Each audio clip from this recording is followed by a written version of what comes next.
তোমার চেয়ে যে ভালো আছে ওর দিকে তাকাও না, তোমার চেয়ে যে খারাপ অবস্থানে আছে ওর দিকে তাকাও।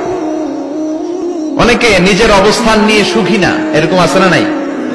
আল্লাহ আমার এটা দিল না রে, ওইটা দিল না রে, পাইলাম না রে, কিচ্ছু হয় না, কি করবো জীবন, হতাশ।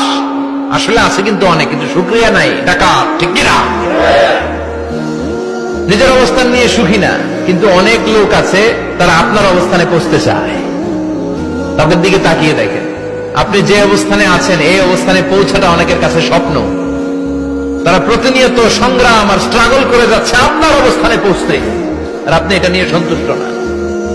শেখ সাদির নাম শুনেছেন? বালাগাল উলা কাশাফাদ দুজা, এই কবিতাটার রচয়িতা ইরানের বিখ্যাত এক কবি। উনি একবার আর্থিক সমস্যার মধ্যে দিয়ে সময় কাটাচ্ছেন, টাকা নাই, পয়সা নাই, পায়ে দেওয়ার মতো জুতা নাই। উনি খুব দুঃখ পেলেন, হায় রে, আমি ইরানের এত বড় কবি, আমার পায়ে দেওয়ার মতো জুতা নাই। দুঃখ ভরা মন নিয়ে রাস্তায় হাঁটতে বেরোলেন। হাঁটতে হাঁটতে হঠাৎ দেখলেন একটা লোক শুয়ে শুয়ে কাঁদছে, ওই লোকটার দুইটা পাই নাই, পাই নাই। উনি সিজদায় পড়ে গেলেন, আল্লাহর কাছে ক্ষমা চাইলেন, আল্লাহ অনেক দিয়েছো, শুকর আলহামদুলিল্লাহ। এজন্য যেই পরিস্থিতিতেই থাকি না কেন আমরা কি করবো? যারা বলেন কি